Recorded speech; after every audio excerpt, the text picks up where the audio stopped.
The black exhaust, smoke from the buses choked my throat as I watched the taillights of my daughter's car fade into the traffic without looking back, even once. I am Eleanor. I am 78 years old. I was the most sought-after seamstress in the city, and my eyes have seen more hypocrisy than fine fabrics. They think I am an old rag they can discard, but they forgot that I know the exact point where the thread of their inheritance breaks.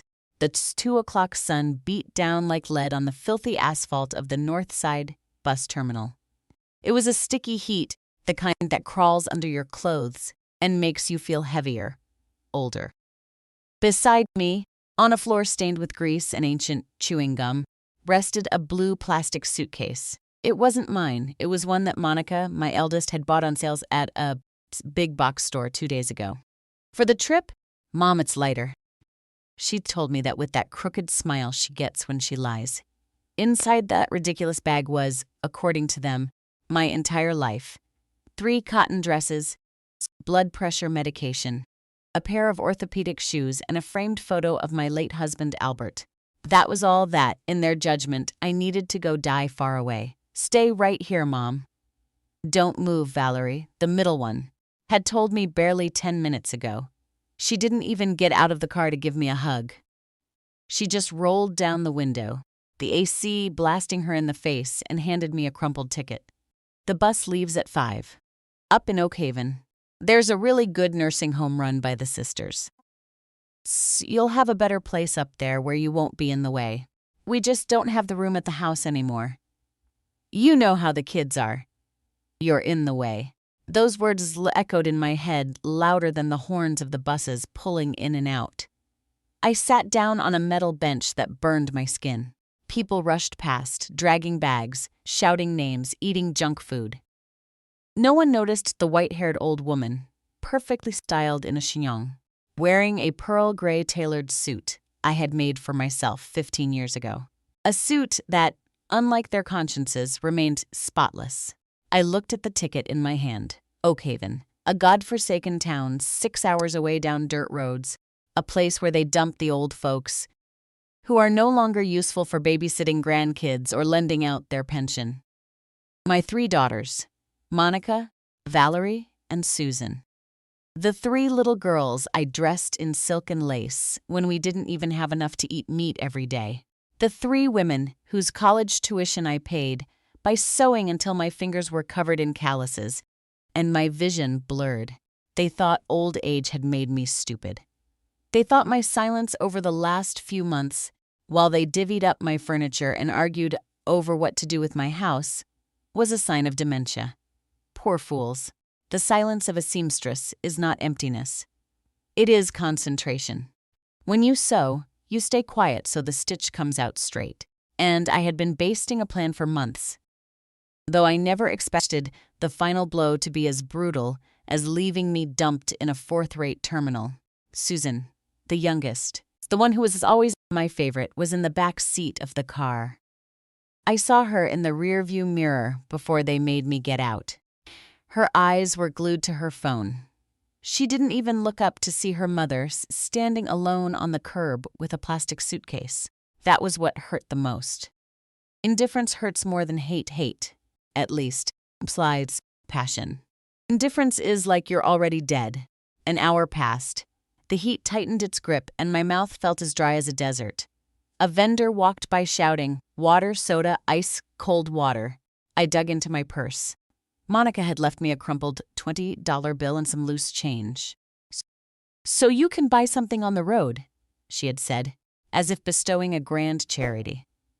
I bought a bottle of lukewarm water. I drank it slowly, counting every sip, because I knew the wait would be long. My mind began to drift backward, not out of nostalgia, but to review the mistakes. At what exact moment did I raise 3 vultures? Maybe it was when Albert died, and I tried to compensate for his absence by giving them everything. Let them not suffer, I would tell myself while working 16-hour days in my shop. I gave them everything, and by giving them everything, I stripped away their ability to be grateful. I remember last week. I was in my armchair, that green velvet one that Monica's daughter-in-law likes so much, pretending to sleep. They were in the dining room. "I can't stand her anymore," Valerie was saying. "She smells old, she walks slow, and the other day she almost dropped the soup. My kids are scared of her.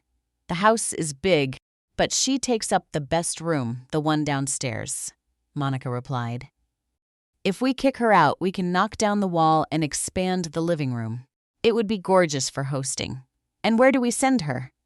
Susan asked with that soft little voice that fools everyone. "Far away," Monica decreed, "where she won't be a nuisance. There are cheap places out in the country. We'll tell her it's a spiritual retreat or something. Anyway, she doesn't even notice anything anymore.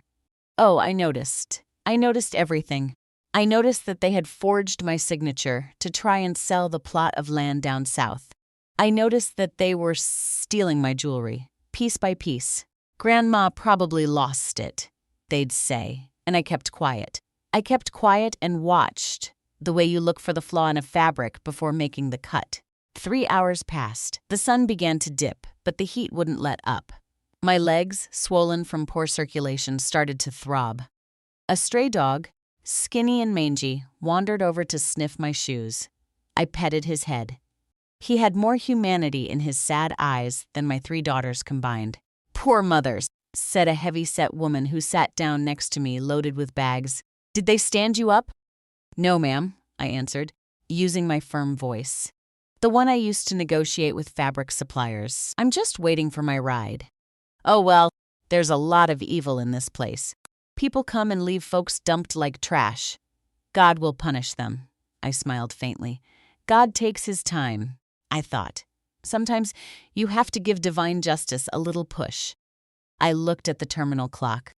5 hours had passed since the car drove away. The bus to Oakhaven had already left, and I hadn't moved an inch. I had absolutely no intention of getting on that rusted rust bucket to go die among unknown nuns. It was time. With slow movements, not from weakness but from caution, I unbuttoned the cuff of my left sleeve. There, on the insides of my jacket, I had sewn a secret pocket. It was a habit from my days as a seamstress. Always put a pocket where no one expects it, to keep what is most valuable. My daughters had searched my main purse. They took out my old savings book, which was already empty, and my ancient flip phone, the one with the big numbers. "They took it so you don't lose it, Mom. The sisters will let you use the phone." But they didn't know about the other one. From the secret pocket, I pulled out a smartphone. Modern, slim, and sleek. I had bought it in secret 6 months ago, asking my neighbor's grandson, a good kid, to teach me how to use it. "Miss Eleanor, you learn fast," the boy would tell me. And boy, did I learn. I learned how to use online banking. I learned how to track locations. And above all, I learned how to record conversations. I swiped my finger across the screen. My hands were trembling a little. Not from fear, but from the adrenaline rushing through my old veins. I didn't dial any daughter's number. I didn't call any neighbor to beg for charity. I scrolled through my contacts to the name Julian Pierce. Julian Pierce wasn't just Annie's lawyer. He was the son of my first Millionaire client. I made his first communion suit, his graduation suit, and his wedding tuxedo. He loved me like an aunt, and more importantly, he was the most feared legal shark in the city. He held my real testament. Not the wet paper my daughters thought they had. He held the original deeds to the house, the power of attorney, and the control of the investment account I opened 40 years ago and never touched. The one that grew with compound interest while my daughters spent what I earned day by day. The phone rang twice. "Hello." Julian's voice sounded deep and professional. "Julian, it's me, Eleanor," I said, and my voice didn't break. It came out clear and powerful. "Miss Eleanor, what a pleasure. I was just about to call you regarding the signing next week. How are you?" "Listen to me carefully, Julian. There is no signing next week. The signing is today. Or rather, the action is today. What's wrong? You sound strange. Where are you?" His tone shifted from cordial to high alert in a single second. "I'm at the North Side bus terminal. Platform bench 18. "At the terminal? What are you doing there, Miss Eleanor? You lost? No, son, I'm not lost. I was thrown away. There was a silence on the other end of the line. A dense, heavy silence. Who threw you away? Monica, Valerie, and Susan. They left me here with a plastic suitcase and a ticket to a nursing home in Oak Haven. They told me I'm in the way. They took my house keys and my old cell phone. They think I'm on my way to the slaughterhouse. I heard the sound of a chair violently scraping back and papers falling. Julian had jumped to his feet. Those miserable wretches, he shouted, losing his composure. Miss Eleanor, do not move. I am heading there right now. I'm sending a private ambulance just in case, and I'm coming with my driver. No, better yet, I'm driving myself. I'll be there in 20 minutes. Don't need an ambulance, Julian. I'm old, not sick. What I need is for you to bring the black binder. The black binder? He hesitated for a second. The Queen Mother Protocol? That's the one. And bring the notary. I want to revoke all powers of attorney today before nightfall. And I want you to freeze the secondary credit cards right now while we are speaking. Understood, Miss Eleanor. I am so sorry. Don't be sorry, Julian.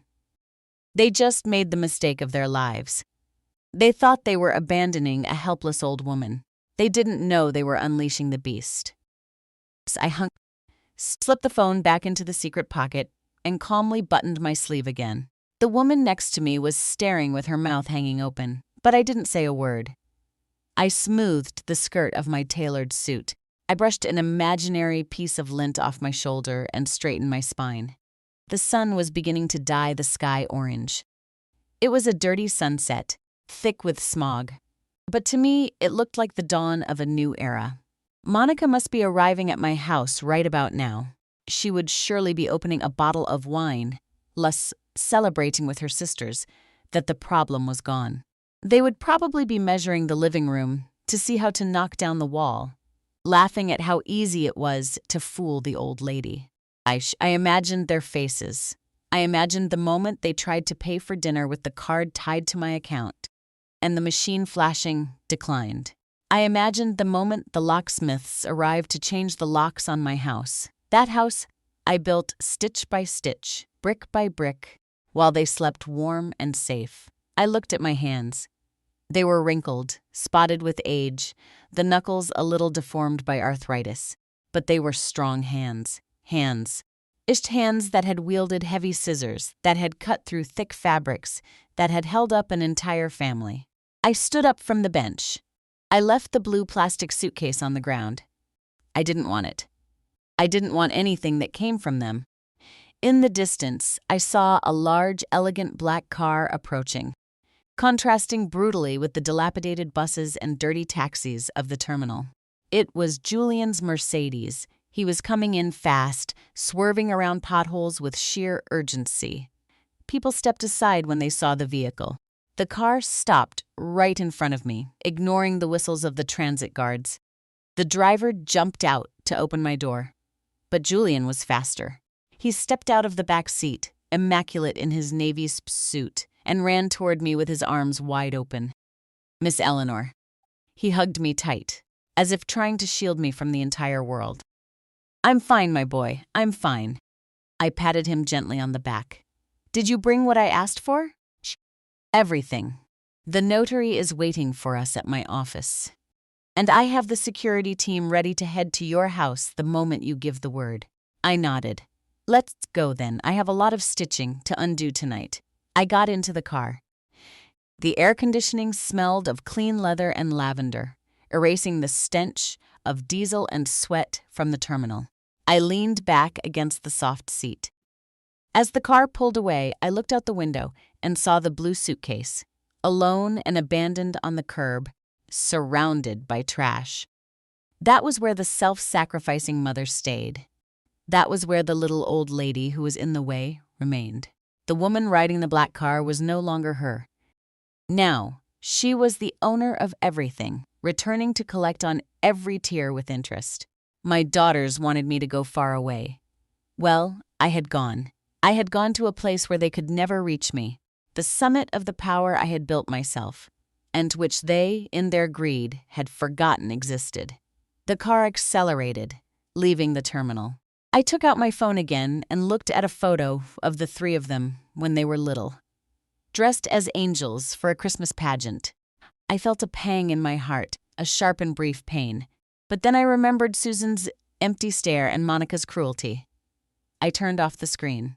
The show was over now, the trial began, and the judge, jury, and executioner was me.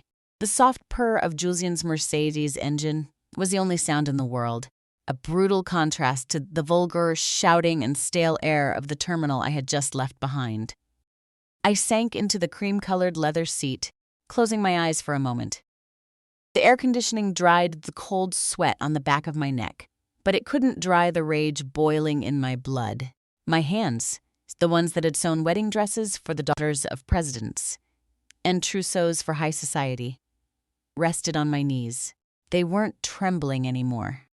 Now they were clenched into fists as firm as river stones. "Do you want to go straight to the house, Miss Eleanor?"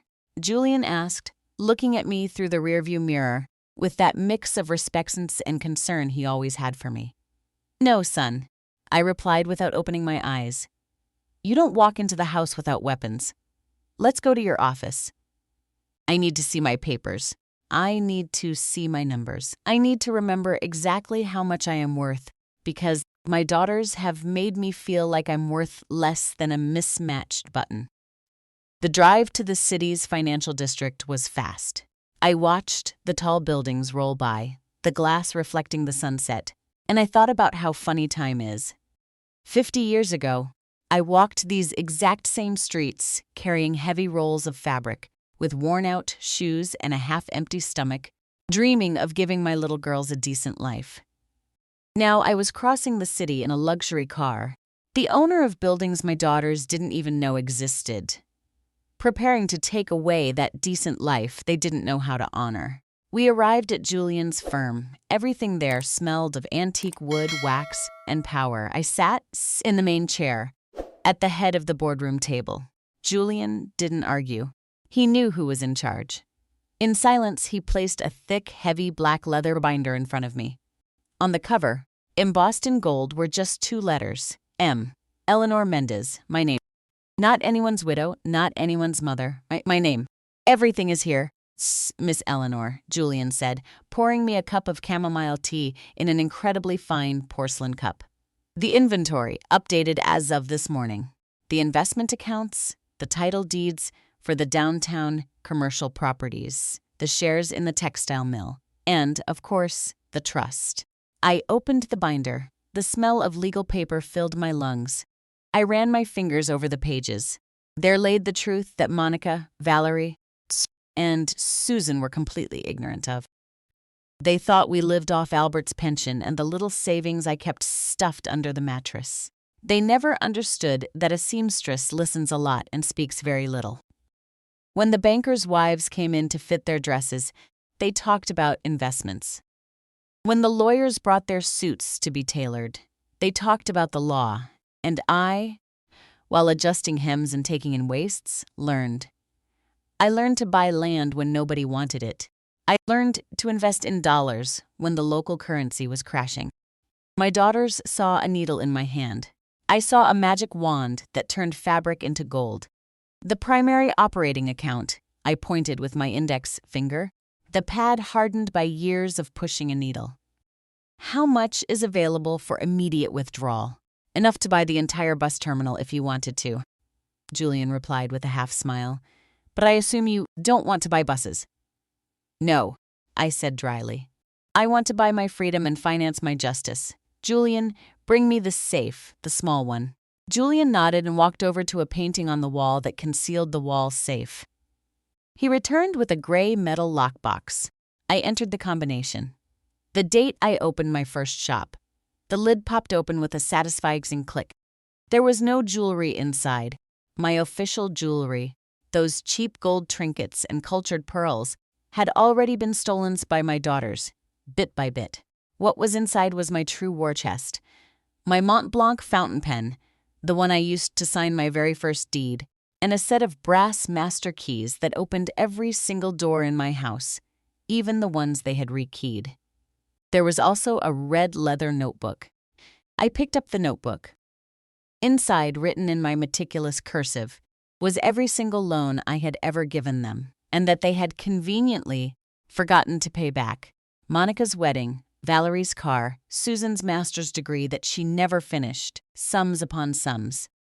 They think I'm a useless old woman, I murmured, turning the pages. They think old age is some kind of fog that wipes your brain clean.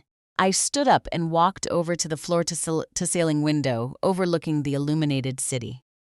Do you know what's the worst part of being old is, Julian? I asked, looking at the car lights down below, as tiny as ants. Tell me, Miss Eleanor. Invisibility. You become transparent. You walk into a room and then nobody looks at you unless they need you to watch the kids or lend them money. They talk in front of you as if you were a piece of furniture. Monica would talk to her lover on the phone while I sat 6 feet away, knitting.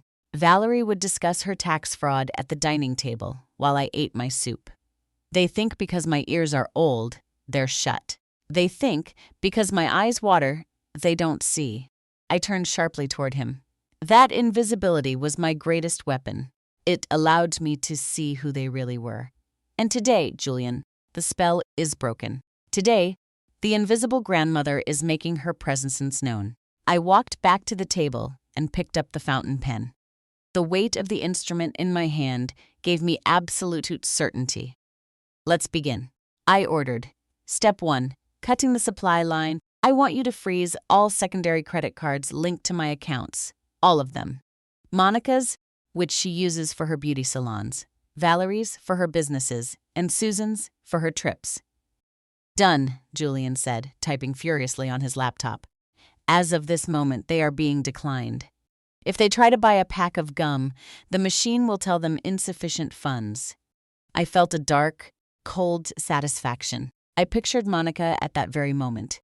They had surely ordered expensive takeout to celebrate my departure.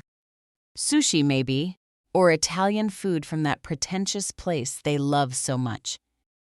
I imagined the delivery guy waiting at the door, and Monica swiping the card over and over, her face red with embarrassment and rage. Step 2, the revocation, I continued, my voice gaining strength with every word. The power of attorney I signed for them 3 years ago. When I had that dizzy spell and they got scared, or rather, got excited, thinking I was dying. That power of attorney that lets them manage the house. I want to revoke it right now. The notary is in the adjacent boardroom, waiting with the protocol ready, Julian assured me. We just need your signature. And step 3, I said, pausing. This was the most painful part, but also the most necessary. The will. Julian stopped typing and looked at me intently. We change it, Miss Eleanor. We don't just change it. We destroy it and make a new one. In the old one, I left them the house in equal parts and the money divided for their children. But their children, my grandkids, my voice cracked for a fraction of a second, but I recovered. My grandkids don't even say hello to me. They learned well from their mothers. Here comes Grandma. Smells like mothballs, Valerie's oldest, said last week. They all laughed. I pressed my lips together. Draft a new one. The house, the money, the commercial properties. Everything goes to a charitable foundation for abandoned seniors. I want the foundation's name to be The Burdens. And to my daughters, I leave whatever the law dictates as the bare minimum, if there is anything at all. And a letter. Just that. That is a harsh decision, Miss Eleanor. Harsh was the metal bench at the terminal, Julian. Harsh was the sun in my face for 5 hours. Harsh is the loneliness when you are surrounded by family. This is just justice. Straight stitch to close an open wound. The notary walked in right then. He was a short, bald man with a sleepy face, but he woke up instantly when he saw my expression. I read the documents with the precision of someone checking a sewing pattern. Not a single comma escaped me. I signed every page with my Mont Blanc pen, watching the black ink dry, sealing the fate of my 3 little girls. With every signature, I felt a weight lift off my shoulders. The blue plastic suitcase left at the terminal contained the victim. The woman signing these papers was the survivor. "Done," the notary said, stamping his seal with a sharp thud that echoed like a gunshot. "As of this exact second, your daughters have zero legal authority over anything. Not your accounts, not your property, not your person." I looked at the wall clock. It was 8 in the evening. "Good," I said, capping the pen. "Now comes the physical part. Julian, do you have a contact at that private security firm? The ones who look like walking wardrobes?" "Yes, Miss Eleanor. Titan Security, ex-military. Very discreet, highly effective. Hire them. I want 3 guards at the door of my house tonight. I don't want them to go inside. Not yet. I want them outside, visible, so my daughters get a little spooked seeing uniformed men staring at the house. And I want you to drive me to the house. Julian." Julian looked alarmed. "Miss Eleanor, that's risky. There could be shouting, violence. I am not going to walk in and get into a screaming match like a street vendor. Julian, I have class. I am going to walk into my house through the front door. I'm going to go sleep in my own bed. And if they say a single word out of line, you will show them the revocation of power, and the guards will show them the exit." I stood up and smoothed out my gray tailored suit. I looked at myself in the reflection of the glass. Despite the exhaustion, my eyes burned with an intensity I hadn't seen in years. I fixed my white hair, securing the bobby pins in my chignon. "You know what, Julian?" I said as he gathered the black binder. "My whole life I sewed so that others could shine. I sewed so my daughters would look beautiful at their parties, so they would look successful at their jobs. I was always the thread holding the pieces together, hidden on the inside, invisible, so the garment would look flawless. But the thread is the only thing keeping the whole thing from falling apart." I walked toward the office door with a firm step. "Tonight, I am going to show them what happens when you pull the wrong thread. The whole dress unravels, and you're left standing naked in the middle of the street." Julian opened the door for me and smiled with pure admiration. "After you, Queen Mother." We went down to the parking garage. Night had completely fallen over the cities, but I had never seen the path so clearly. I had the resources, I had the law, I had the will, and I had something they didn't expect. The master keys to my own life, jingling in my pocket like war bells. I got into the car. This time I didn't close my eyes. I looked straight ahead, toward the road that would take us back to my house, my occupied territory. The engine roared, and we pulled out into the darkness. The fear had been left behind at the terminal, right next to the bottle of lukewarm water. Now there was only the execution of a flawless plan, tailored perfectly to fit their betrayal. The Mercedes engine shut off with a barely perceptible whisper, as if the car itself understood that our arrival required stealth. We were parked half a block from my house, hidden beneath the shadow of a giant flame tree I planted myself 40 years ago, back when my hands had no age spots and my husband, Albert, was still alive to water the lawn on Sundays. Through the tinted window, my house looked like a party boat stranded in the middle of a dark ocean. Every single light was on, all of them, from the foyer to the kitchen, all the way up to the second-floor bedrooms. They had even turned on the backyard lanterns, the ones I was always so careful not to leave running to keep the electric bill down. Music was blasting. It wasn't classical music or boleros. It was that modern, repetitive, vulgar noise my grandkids listened to. "Looks like the party started early, Miss Eleanor," Julian muttered, observing the scene with a deep frown. His fingers drummed against the leather binder resting on his lap. "They are celebrating my funeral without a body," I replied, feeling the chill of the leather seat seep into my bones. Not to freeze me, but to harden me. They think the house is theirs. They think the air they're breathing in there no longer carries my scent. I saw movement at the corner. A black SUV, identical to the ones politicians or cartel bosses use, slid silently down the street and blocked my driveway. 4 men stepped out. These weren't your average mall cops. They were mountains of muscle squeezed into black tactical gear, wearing earpieces and sporting glares that could cut glass. The Titan security team. Julian wasn't joking when he said they were efficient. They moved like shadows, positioning 2 at the main gate and 2 flanking the perimeter of the yard. "They're in position," Julian confirmed, checking his phone. "Ready to cut, Miss Eleanor." I stroked the brass keys in my pocket. I felt the cold metal against my sweaty palm. Those keys opened the solid oak door I had custom carved in the Appalachians. Those keys were the symbol that I was not a guest in my own life.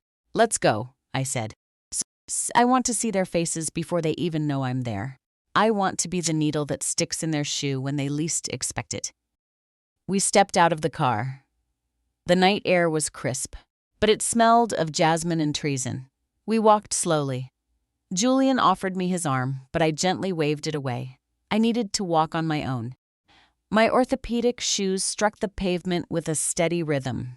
Clack, clack, clack, the sound of justice approaching. When we reached the wrought iron gate, one of the Titan guards gave a slight nod and opened the way for us without a word.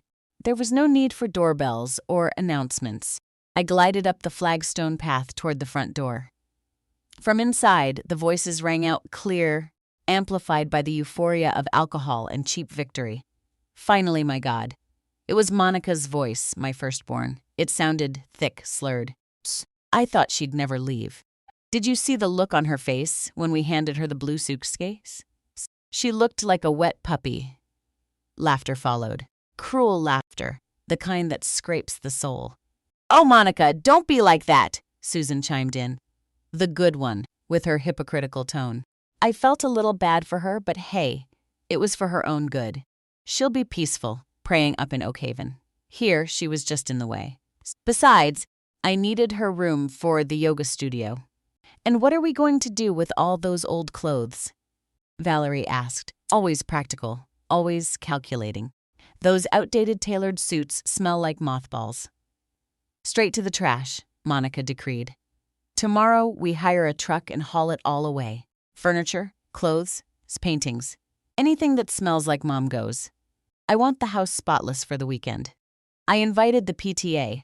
I stopped right in front of the oak door. My hand trembled, but not from fear. It was pure, distilled wrath. They wanted to erase me. They wanted to unspool me from the history of this family like a loose thread in a sloppy hem. I pulled out the master key. I slid it into the lock smoothly, turning it millimeter by millimeter so the tumblers wouldn't make a sound. The well-oiled mechanism. I oiled it myself every 6 months, yielded without a protest. I pushed the door open just a crack, just enough to see and hear without being seen. They were in the living room. They had pushed my Louis XV armchairs against the wall to clear the floor. In the center, sitting on my imported glass coffee table, were bottles from my personal cellar. Reserve red wines Albert had been saving for special occasions. Champagne I had set aside for their weddings. Weddings that had come and failed. They were gulping down my history in long swigs. All 3 of them were there, barefoot, hair messy, holding glasses. My grandkids were nowhere to be seen. They had probably shoved them into their rooms with iPads so they wouldn't interrupt the strategic summit. Just then, the service bell rang, a shrill buzz that sliced through the laughter. "That must be the sushi," Valerie said, dragging herself up lazily. "I ordered the premium combo from that Japanese place downtown, $200 of raw fish to celebrate freedom." Valerie walked toward the entryway, passing within 6 feet of where I stood, hidden in the shadows of the foyer, right behind a massive fern. She opened the front door without even noticing it was already unlatched. A young delivery guy in a motorcycle helmet, looking thoroughly annoyed, was holding 3 massive brown paper bags with fancy logos. "Good evening. Order for Valerie Mendez. That'll be $215. Yeah, put it on this," Valerie said arrogantly, holding out a gold card. My secondary card, the one I gave her for the kids' emergencies, which she treated like her personal piggy bank. The kid shoved the card into the portable terminal. There was a 3-second silence, followed by a sharp, obnoxious beep, beep, beep. Declined, ma'am, the kid said, staring at the screen. What impossible? Valerie let out a nervous little laugh. That card has no limit. It's my mother's, but I managed the accounts. Swipe it again. Your little machine probably just lost signal. The kid sighed, rolled his eyes, and tried again. Beep, insufficient funds or card blocked by issuer. The kid read out loud. Do you have another form of payment? From the living room, Monica yelled out. Valerie, what's the holdup with the food? I'm starving. Hold on, this piece of junk isn't working, Valerie yelled back. She pulled another card from her back pocket. Monica's platinum card, also linked to my primary account. Try this one. The delivery guy, now losing his patience, swiped the second card. The result was exactly the same. The sound of rejection echoed in the quiet of the foyer like a gavel dropping. Ma'am, they're all getting declined. If you don't have cash, I have to take the order back. I've got other deliveries. Valerie turned red with fury. You're not taking anything anywhere. I am Valerie Mendez. This is a bank error. Monica, get over here. Monica and Susan stumbled over, glasses still in hand, swaying a little. What's going on? Why all the yelling? The cards aren't going through. It says they're blocked. What do you mean, blocked? Monica frowned, her face twisted in disbelief. Mom never checks the bank statements until the end of the month. The bank probably flagged the big charge and is acting up. Here, try Susan's. Susan handed over her plastic. Third attempt. Third failure. The delivery guy started zipping up his insulated bag. Sorry, ladies. No payment, no food. Wait, Monica shrieked. And for the first time, I heard genuine panic in her voice. I'll call the bank. I am the authorized account holder. Monica pulled out her phone, dialed, and put it on speaker while the delivery guy stood there, tapping his foot. Good evening, Central Bank. You have reached an automated operator. The robotic voice filled the space. To report a stolen card, press 1. Your card ending in, the voice rattled off the digits, has been reported stolen and deactivated by the primary account holder at 1800 hours. All three of them froze solid. The silence that followed was absolute, broken only by the distant hum of the refrigerator and my own steady breathing. Reported stolen? Susan whispered. But I have the card right here. Who reported it? Mom is on a bus headed nowhere. Mom doesn't even know how to use the banking app. Somebody must have hacked us, Valerie said, her face pale. Or that lawyer, Pierce. I bet he found out and is trying to pull a fast one. That was my cue. I stepped out from behind the fern. I didn't make a sound. I simply took 3 steps into the light of the foyer chandelier. Julian materialized by my side, like the phantom of legality, holding the black binder tightly against his chest. It wasn't a hacker, Valerie, I said. My voice came out soft, but loaded with authority. Exactly how I sounded when I corrected a botched seam on a silk gown. And Julian isn't pulling a fast one on anyone. It's simply following my instructions. All 3 heads snapped toward me at the exact same time, with a synchronization that was almost comical. Like vultures caught dead center in the middle of a feast, their jaws dropped. Susan's wineglass slipped from her fingers and shattered against the marble floor, spilling red wine everywhere like a pool of blood. Mom? Monica stammered. Her eyes were bugging out, bloodshot from the alcohol and the sheer shock. What are you doing here? We left you at the terminal. The bus left at 5. I missed the bus, I said dryly, taking a slow step toward them. Or rather, I decided to change my destination. Turns out Oak Haven didn't sound quite as appealing as taking my house back. Are you out of your mind? Valerie screamed, shaking off the initial shock and going straight on the offensive, just like she always did. Look at you. You're delirious. How did you get here? Who brought you? You probably wandered off and bothered this poor man. She pointed at Julian with utter disgust. Mr. Pierce, my mother is suffering from senile dementia. I don't know what she told you, but you need to take her back to the nursing home immediately. It's for her own good. Julian didn't even blink. He adjusted his glasses and looked at me, waiting for the order. I didn't look at Julian. I looked at the sushi delivery kid, who was watching this whole scene unfold like it was live primetime television. "Young man," I said, pulling a crisp $50 bill from my purse. Money I always kept stashed in a secret compartment of the lining. "Take this for your trouble. Take the food back. There's nothing to celebrate in this house tonight, and my daughter's credit has just been permanently cut off." The kid snatched the bill, mumbled a "Thanks, ma'am," and bolted, pulling the door shut behind him. The slam locked us inside a bubble of sheer tension. "Cut off our credit?" Monica took a step forward, trying to use her height to intimidate me. A trick that worked back when I was sitting in my wheelchair. But now, standing tall with adrenaline pumping through my veins, it was utterly useless. "Mom, stop saying stupidishies. You're exhausted. Let's get you to your room. Well, your old room. We'll make you some tea. And tomorrow we'll take you back to the terminal. You can't be here. The kids get scared of your coughing." "Nobody is going anywhere, Monica," Julie interrupted, taking a step forward and flipping open the binder. "And I highly suggest you lower your voice. You are speaking to the absolute owner of this property and of every single asset you have been squandering." "Who the hell asked you, hack lawyer?" Valerie spat.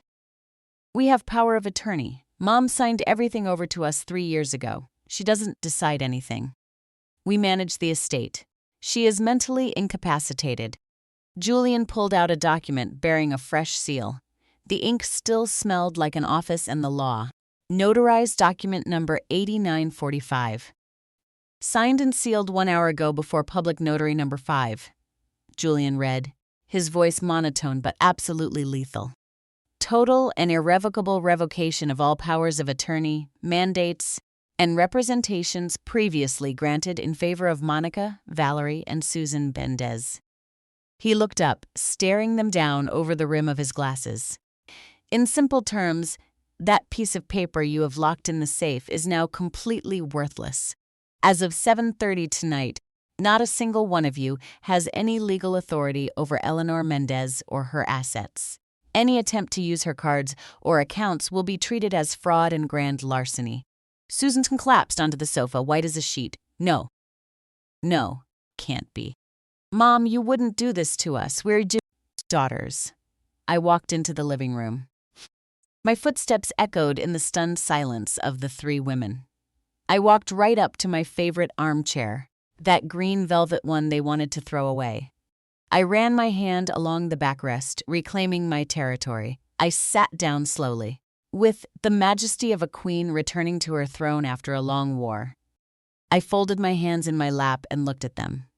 I really looked at them, not with the eyes of a mother, but with the eyes of an expert seamstress inspecting a fabric for flaws. And I saw plenty. I saw envy. I saw greed. I saw fear, but I didn't see love. Not a single stitch of love. "You left me on a metal bench under the boiling sun," I said quietly. I didn't yell. I didn't need to. "You handed me a plastic suitcase with old rags. You told me I was in the way. You'll have a better place up there, you said." "It was for your own good," Monica interrupted, hysterical. "You're all alone here. You need care. Shut up." My voice cracked like a whip slicing through the air. Monica's mouth snapped shut. "Do not ever interrupt me in my own house." I took a deep breath. "You thought I was an old rag. You thought my silence was stupidity. But you forgot who taught you how to walk, who taught you how to eat, and more importantly, who paid for every single designer dress you're currently wearing. You forgot that everything you see around you, from the ceiling to the floorboards, came from my hands, from my needles, from my tired eyes. Valerie, always the most aggressive, tried one last desperate maneuver. She lunged at me. "Give me that phone!" she screamed, trying to snatch the cell phone poking out of my pocket. "That lawyer brainwashed you. I'm calling the cops. I'm going to tell them you've been kidnapped." Before she could get within 2 feet of me, the front door swung open again, and 2 of the Titan guards stepped inside. They were massive. Their mere presence filled the room with an undeniable physical threat. Valerie slammed the brakes, crashing into an invisible wall of pure terror. "Everything all right, Miss Eleanor?" the head of security asked in a deep rumble. "Everything is under control, Commander," I replied without moving an inch. My daughter Valerie was getting a little worked up, but she's over it now. "Right, honey?" Valerie backed away, trembling, staring at the armed men and then back at me. "You brought thugs into the house, into our house." "My house," I corrected. "And they aren't thugs. They are my new security system. Because it turns out this neighborhood is full of thieves. Thieves who infiltrate the family, steal jewelry out of the drawers, forge signatures, and abandon old women at bus terminals." I stood up from the armchair. The pure energy of the confrontation was keeping me on my feet, stronger than any medication. "Julian, explain their new living situation." Julian nodded and pulled out another document.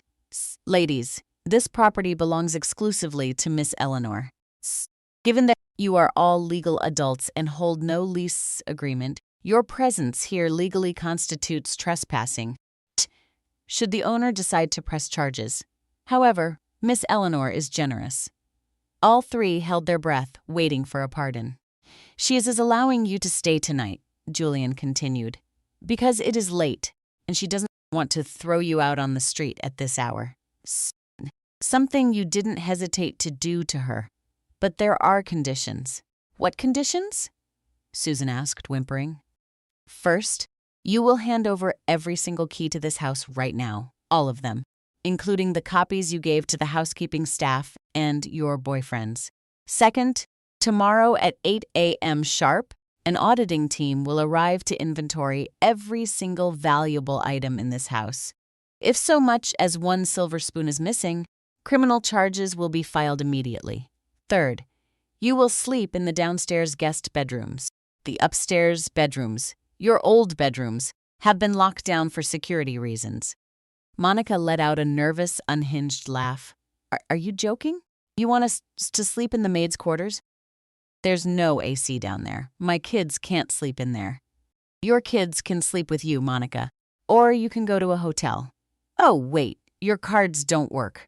I walked right up to Monica until we were face to face. I could smell the expensive wine on her breath. "You took my bed from me. You wanted to send me to a cot in a nun's asylum. And you're complaining about the guest room? You should be thanking God I'm not sending you to sleep in the yard with the dogs. Though frankly, the dogs have shown me more loyalty than you ever have." I held out my hand, palm up, demanding the keys. There was a brief moment of resistance. Monica clenched her fists. Valerie looked at the guards, calculating her odds. Susan just kept crying. But reality, heavy and brutal as a cast iron, dropped right on top of them. They had no money, they had no legal power, and they had two ex-military contractors staring a hole through them.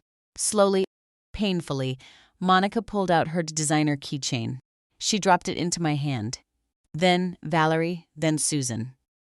The weight of those keys in my hand felt like the weight of victory, but it was a tragic victory. I felt no joy. I felt the hollow emptiness of confirming that my worst suspicions were true. I had raised parasites, not daughters. "Good," I said, dropping the keys into my pocket next to my own. "Now get out of my sight. Go to the downstairs rooms and be quiet. I want absolute silence. If I hear one single shout, one single complaint, or if I see you trying to pack up anything of value, these gentlemen have strict orders to throw you out on the street. And believe me, they will not be as gentle as I am." The three women, who just hours ago felt like the queens of the world, retreated, with their heads hung low, dragging their feet down the service hallway. They looked like scolded little girls, but without this innocence of childhood. They were grown adults, utterly defeated by their own greed. When they disappeared down the hall, I collapsed back into the armchair. The exhaustion hit me all at once, like a tidal wave. My 78 years cashed their check in a single second. Julian walked over and placed a hand gently on my shoulder. "You did flawlessly, Miss Eleanor. That was impeccable." "It was horrific, Julian," I whispered, closing my eyes. Having to treat your own daughters like enemies is the saddest thing a mother can ever do. But it had to be done. The fabric was rotting. I had to cut away the dead weight. Do you want the guards stationed inside? Yes. One at the door to their hallway, one at the main entrance. I don't trust them. Desperation makes people do crazy things. And Julian, thank you. Thank you for bringing me the thread when my spool ran out. It's Miss Eleanor's.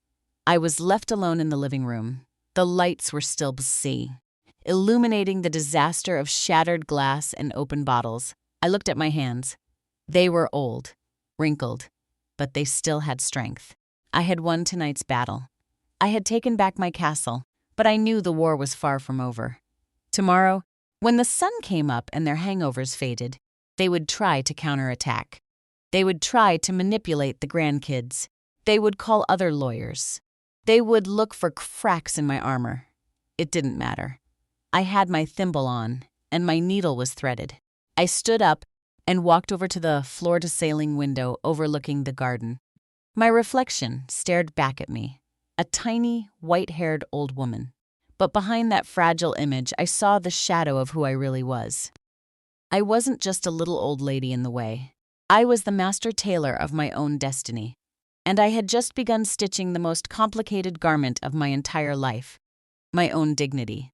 I flicked off the living room light, leaving them in the pitch black of their borrowed rooms, while I climbed the stairs to my bedroom, the master suite, the one they never should have tried to take from me. Every step I took was a reaffirmation. I am the one in charge here. I woke up with the first ray of sunlight hitting my face. But this time, it wasn't the scorching, filthy sun of the bus terminal. It was the clean light filtering through the raw silk drapes of my bedroom.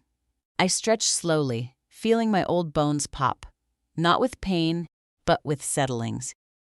It was the feeling of a garment finally falling properly into place, after countless alterations. I got up and slipped on my satin robe. As I passed the full-length mirror, I draped my yellow measuring tape around my neck. My old companion, the numbers nearly rubbed off from decades of use. Today, I wasn't going to measure fabric. Today, I was going to measure shame. I walked downstairs calmly. The house was dead silent, vastly different from the racket of cheap music the night before. In the kitchen, I found exactly the scene I expected. Monica, Valerie, and Susan were sitting around the breakfast table. Faces washed, deep bags under their eyes, clutching mugs of instant coffee. They hadn't dared touch the espresso machine. They knew they didn't have permission. They stiffened the second I walked in. Monica, always the haughty one, tried to muster a smile, but it came out twisted, like a bunched-up seam. "Good morning, Mom," she said, her voice attempting to sound sweet but grinding like crushed glass. "Did you sleep well?" "We were so worried." "Save the act, Monica." I cut her off, pulling out my own porcelain cup and pouring the fresh whole bean coffee that Joanne, the housekeeper who had returned that morning after my call, had brewed for me. "Instant coffee is for uninvited guests, and right now you are highly uninvited." Valerie slammed her hand on the table, though without much force. "Mom, this is ridiculous. You punished us. You took the keys. The kids are terrified of those armed guerrillas out in the yard. We need to talk like civilized people. Give us back access to the accounts, and let's just forget about this whole bus terminal madness." It was a misunderstanding. I turned around, slowly, the steaming cup in my hand. "A misunderstanding. You left me with a $20 bill and a plastic suitcase. That is not a misunderstanding, Valerie. That is a felony. And speaking of felonies," the doorbell rang promptly at 8 o'clock. "Get the door," I ordered. "It's the company I promised you." Susan dragged her feet to open it. Julian walked in, flawless as always, followed by 3 people my daughters didn't recognize. 2 men with briefcases and a woman with a no-nonsense face, holding a tablet. "Good morning, Miss Eleanor," Julian greeted with a slight bow. "The auditing team is ready." "Auditing?" Monica shrieked, jumping out of her chair. "You're going to audit us like we're common thieves? We're your daughters." You are my daughters, yes, I admitted, taking a sip of coffee. But you are also the people who have been carrying things out of this house, ant by ant, for years. Proceed. The woman with the tablet began pacing the living room, pointing out empty spaces in the display cabinets, faded marks on the walls where paintings used to hang, and gaps in the silver shelves. My daughters stood paralyzed as the auditors called out the absences. Missing. 19th century silver tea set, the auditor stated. Missing. Sedona. Landscape oil painting. Missing. 3 Firks from the winter collection. Missing. Certificates for the commemorative gold coins. Every item called out was a slap to the face. Monica turned bright red. Valerie stared at the floor. Susan began to cry silently. I took the tea set, Susan babbled. But it was just to polish it, Mom, I swear. It was so tarnished. Liar, I said calmly. You sold it 3 months ago at the pawn shop downtown. I have the recovery receipt. Julian bought it back last week. The silence that followed was thick, heavy. I had stripped them naked without taking off their clothes. Sit down, I ordered, pointing to the chairs at the main dining table. They obeyed. The auditors kept working in the background, a constant hum reminding them that every passing minute unearthed a new betrayal. I sat at the head of the table. Julian took his place to my right, pulling documents from his inseparable black binder. You actually think my money comes from your father's pension, and whatever I scraped together. Doing alterations? I started, smoothing an imaginary tablecloth with my hands. You always looked down on me. The little seamstress. You'd say, with a hint of disgust to your rich friends, my mom just sews as a hobby. Monica scoffed. Mom, please. We know Dad left a decent life insurance policy, but you're not exactly Rockefeller. I don't know where you're getting the cash to pay these lawyers and security guards. But you're going to blow through whatever little is left. I smiled. It was a cold smile. The kind I learned to paste on my face when a client tried to lowball me on a job that took months. Julian, show them the basting. Julian slid 3 thick folders across the table, one in front of each of them. Open them. They did it reluctantly. As Valerie read the first page, her eyes went so wide I thought they'd pop out of her skull. This can't be real, Valerie stammered. Northern Textiles, Inc., the factory that supplies uniforms to all the public schools in the state. The one that exports denim overseas. That's the ones, I said. I founded it 30 years ago while you girls were in middle school, obsessing over your sweet 16s. I started with 2 industrial sewing machines in a rented garage. Today, it's 3 manufacturing plants and 500 employees.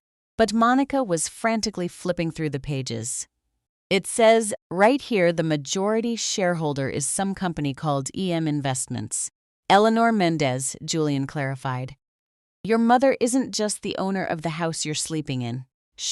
She is the owner of the company that manufactures the clothes you sell in your boutique, Monica. Monica dropped the folder like it was on fire.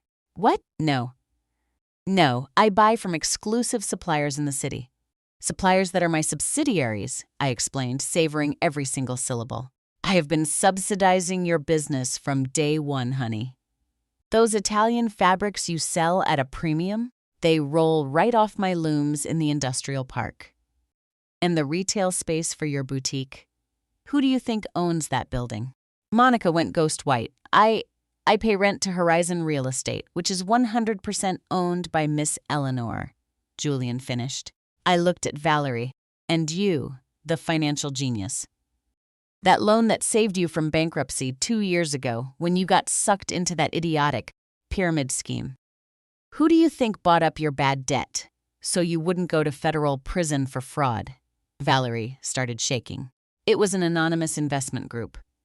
It was me, I said, tapping the table with my index finger. Protected by a silver thimble I pulled from my pocket and slipped on just to emphasize the strikes. I bought your freedom, Valerie, and you repaid me by leaving me dumped at a bus terminal to rot. Susan, the youngest, looked back and forth between her sisters and me in absolute terror. Mom, what about me? I don't have businesses. I just raise my kids. You live off the monthly allowance I deposit for you religiously, I said softly. An allowance that comes straight from the dividends of my stocks. Stocks that, by the way, are in my name, not your dead father's, like you always believed. I stood up. The yellow measuring tape swung across my chest. For years, I played the part of the clueless little old lady who didn't understand numbers. Just to see if any of you had the basic decency to be honest. Poor Mom. She doesn't even know how to use the ATM, you'd say. And who wire international transfers from my secret phone? Let you talk. I wanted to see exactly how far your greed would go. And yesterday, I reached the end of the tape. You are entirely out of slack. Monica, tears of rage and absolute humiliation in her eyes, tried one final attack. Fine, keep your damn money. Let's go, girls. We don't need her handouts. We're taking the kids, and you will never see them again.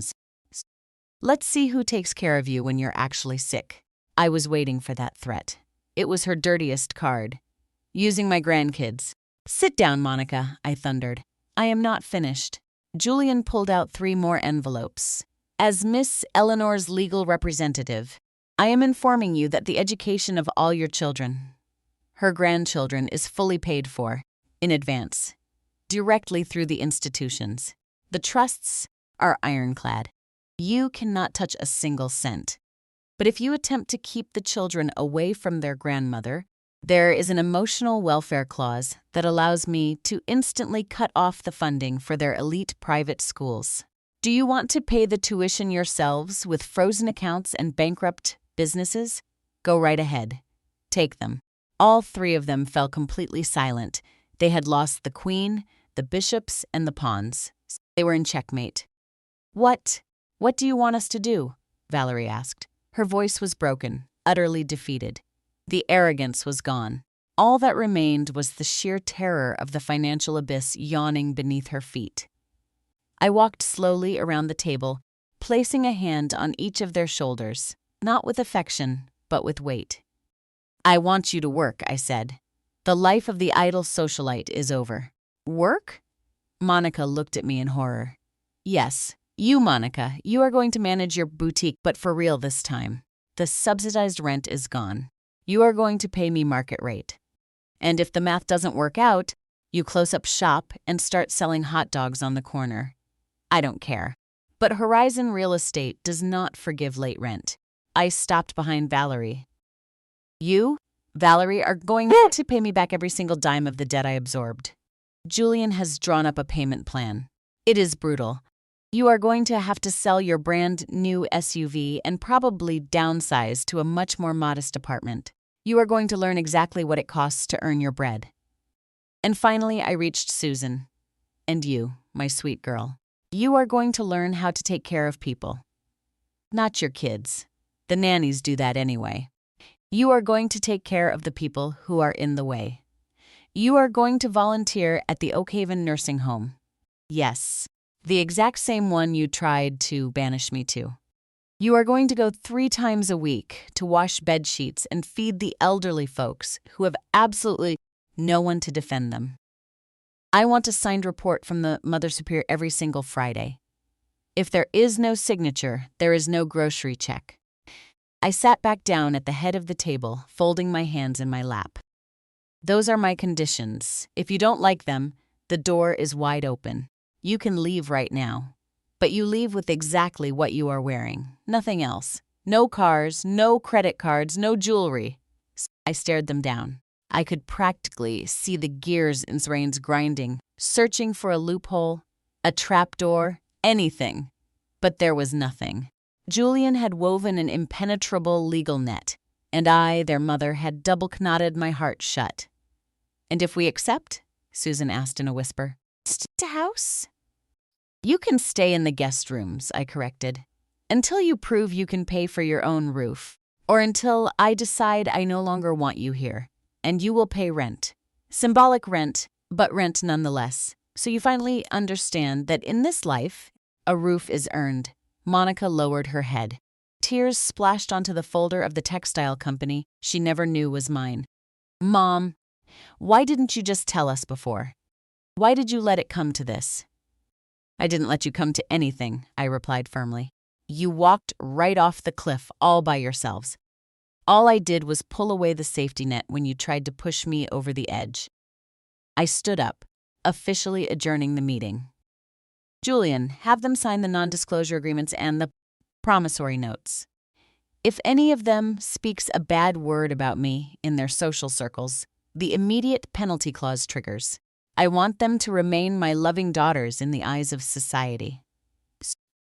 But inside these walls, they will know exactly who they owe. I walked toward the dining room exit. Just before crossing the threshold, I stopped and turned around one last time. Oh, and one more thing. That wall you wanted to knock down to expand the living room? I pointed to the load-bearing wall dividing the dining area from the parlor. That wall stays. Not because it's structural, but because I like it. And the only thing getting demolished in this house from now on are your delusions of living for free.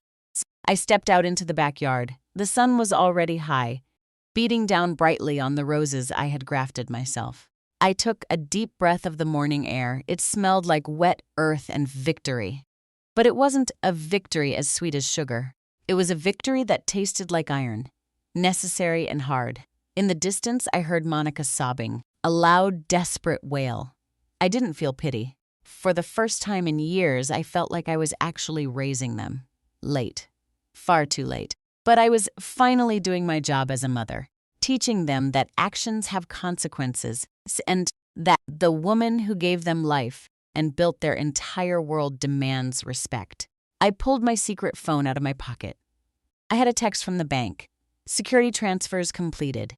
Assets locked and secured. I put the phone away and gently stroked the petals of a rose bush. A thorn pricked my finger, drawing a tiny bead of blood. I wiped it away without flinching. A little blood is the price of any stitch worth making. They had tried to toss me aside like a useless scrap of fabric. But they had just discovered that I was the owner of the entire bolt, of all the needles, and above all, of the scissors that cut off the supply of their ingratitude. 6 months have passed since that afternoon at the bus terminal. 6 months since the sun burned my skin and betrayal burned my soul. Today, the sun pours through the floor-to-ceiling windows of my living room, but it no longer burns. It illuminates a house that, for the first time in decades, runs like a Swiss watch instead of a three-ring circus. I am sitting in my green velvet armchair, the one they wanted to throw in the trash. Resting on my lap is not the blanket of a frail old woman, but the accounting ledger for Northern Textiles. Beside me, Julian Pierce sips his coffee with a highly satisfied smile. We don't need to talk much. The silence in this house has changed its texture. It used to be a silence of indifference toward me. Now, it is a silence of respect. The kind you earn when you prove you have a steady hand and razor-sharp scissors. It is 2:00 on a Sunday afternoon, the hour of the weekly reckoning. The dining room doors opens and Monica walks in. She no longer glides like she's floating on a cloud of superiority. She walks with the heavy, grounded step of someone who has been on her feet for 8 hours straight, dealing with entitled customers. Her hands, once adorned with acrylic nails that made it impossible to pick up a coin, are now trimmed, clean, and sporting a couple of Band-Aids. "Good afternoon, Mom," she says. And she says it looking me dead in the eye, not staring at a phone screen. "Good afternoon, Monica. How was the week at the boutique?" "Brutal," she admits, sitting down carefully. The new fall collection got delayed. I had to go down to the warehouse myself and sort the inventory because I couldn't afford to pay the staff overtime. "And did you learn anything?" I asks, without taking my eyes off the ledger.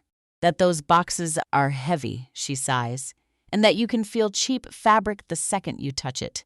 "You were right, Mom. People pay for quality, not just the label." Sales are up 15% since I stopped buying imported garbage and started stocking textiles from your mill. I give a slight nod.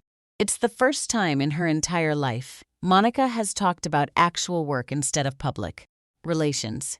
Next, Valerie walks in. She pulled up in a compact economy car, the one she bought after selling her luxury SUV to chip away at the debt she owes me. She's carrying a folder under her arm. She looks thinner, but not that trendy diet thin. It's the leanness that comes from the stress of actually having to balance a real checkbook. "Here is this month's deposit, Mother," she says, sliding a bank receipt across the table. "And the austerity budget for my house. I cut the landscaping service and the kids' horseback riding lessons. They're playing in this municipal soccer league now." "And what do the kids think?" I inquire, remembering how my grandkids used to look at me with disgust. "They cried at first," Valerie confesses, looking down. "But last weekend, they scored their first goal. They were thrilled. I think it's good for them to play on real dirt instead of synthetic turf." Finally, Susan arrives. She is the one who has transformed the most. Her face, once heavily contoured to hide the utter emptiness of her life, is now scrubbed clean and carries a different kind of glow. She smells like unscented soap and hospital-grade disinfectant. She just got back from the Oak Haven nursing home. "Hi, Mom," she says softly, leaning down to kiss my forehead. She used to be repulsed by my wrinkled skin. Now she does it like it's the most natural thing in the world. "How are my friends up in Oak Haven?" I ask. "Mr. Henderson passed away yesterday," Susan says, her voice cracking. I watch a genuine tear roll down her cheek. I was with him right up to the end. I held his hand because he had no family left. He told me I was an angel. Susan covers her mouth, overwhelmed with emotion. "No one has ever said anything like that to me, Mom. I was always just the daughter of, or the wife of. Up there, I'm Susan. I am useful. I washed bed sheets. I fed 3 ladies who can't lift their arms. I read the newspaper to a blind man. I am exhausted. My back is killing me. But I am sleeping better than I ever have in my life." I close the ledger, place it on the table, and take off my reading glasses. I look at the 3 of them. My 3 little girls. The 3 women I raised wrong by handing them the world on a silver platter just to spare them from suffering. The 3 women I had to break so I could finally put them back together. "Serve yourselves," I order. Lunch is on me today. I made pot roast. We eat in peace. My grandkids, who used to run around screaming and demanding things, now sit quietly and clear their own plates when they finish. Valerie has taught them that Grandma isn't a piece of furniture. She is the captain of the ship, and if the captain gets angry, the ship goes down. As we finish our coffee, Julian clears his throat. That's the signal. "Girls," I say, and the room falls dead silent. "Your 6-month probation is up. You have cried. You have thrown tantrums, and you have sweat. You have paid rent to live in the house you were born in, and you have worked to pay for the food you put in your mouths." They stiffens, waiting for the verdict. Am I kicking them out? Am I giving everything back? "I have made a final decision regarding the future of my estates," I announce. Monica grips the edge of the tablecloth. The old glimmer of greed tries to peek through, but she crushes it instantly. "I am not giving you back control of my accounts," I say sharply. I watch their shoulders slump. "But I am not going to leave you out in the cold when I die either." I give Julian a nod. He hands each of them a blue folder. I have officially established the Burdens Foundation. 90% of my assets, including the textile mill, the commercial real estate, and this very house, will transfer directly to the foundation upon my death. The objective of the foundation is to build and maintain dignified residences for abandoned elderly people, complete with vocational workshops so they can feel useful until their very last day. "And what about us?" Valerie asks, reading the document hungrily. "You will be the employees of the foundation, I decree. Monica, you will direct the sewing workshops and manage the retail sales of the handmade goods produced by the residents. You will use your talent for selling, but you'll be selling dignity, not vanity.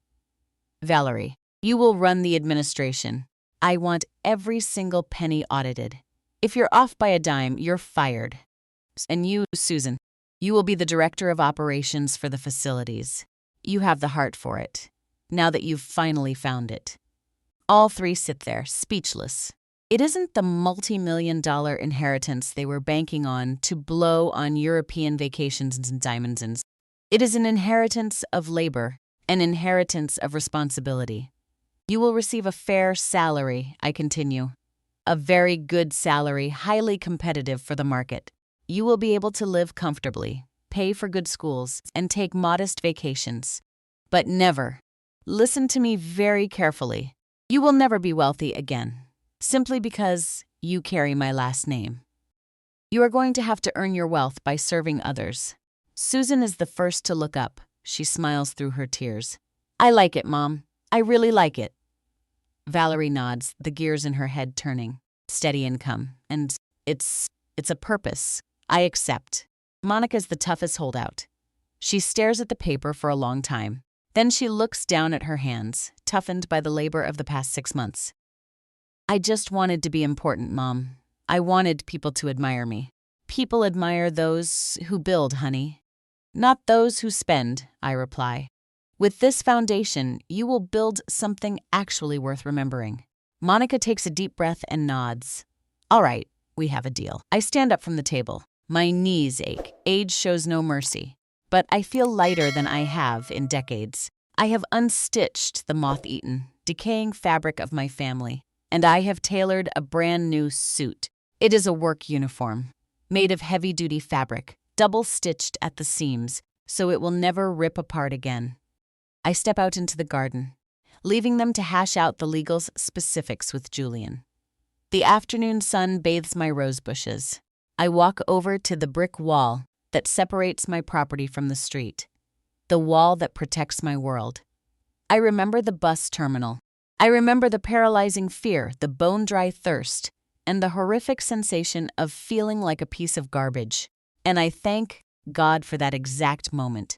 If they hadn't shattered my heart that day, I never would have found the iron will to fix their lives. Sometimes a mother's love isn't a soft hug. Sometimes it is a violent shove to force her children to finally walk down the right path. I pull out my cell phone, the modern one. The one that is no longer a secret, because now everyone knows that Grandma Eleanor sees everything and knows everything. I dial the number for the Mother Superior up in Oak Haven. Sister, it's Eleanor. Get the beds ready. I'm sending the first truckload of brand new orthopedic mattresses up there tomorrow. Yes. And please tell Mr. Henderson, may he rest in peace, that his passing was not in vain. He taught my daughter how to be a human being. I hang up. The wind rustles through the leaves of the oak trees. I am Eleanor. I am 79 years old. I was a seamstress, I was a victim, and I was a judge. But today, looking through the glass and seeing my daughters inside, working together, reviewing paperwork, and planning how to lift others up, I feel that I am finally exactly what I always wanted to be. A mother who leaves behind a legacy that cannot be spent, stolen, or lost on a bad bet. I look down at my hands one last time. They have age spots. They have wrinkles. They tremble a little bit. But they are no longer gripping a blue plastic suitcase filled with nothing but contempt. They are holding the invisible thread that keeps this entire family stitched together. A thread that I spun myself with infinite patience, agonizing pain, and an unbreakable will of cold steel. The needle has made its final pass. The knot is tied tight. Now I can finally rest. This story is a work of fiction. All names, characters, businesses, organizations, places, events, and incidents portrayed in this narrative, including the protagonist, Eleanor, her daughters, the attorney, the textile company, and the aforementioned foundation, are either the product of the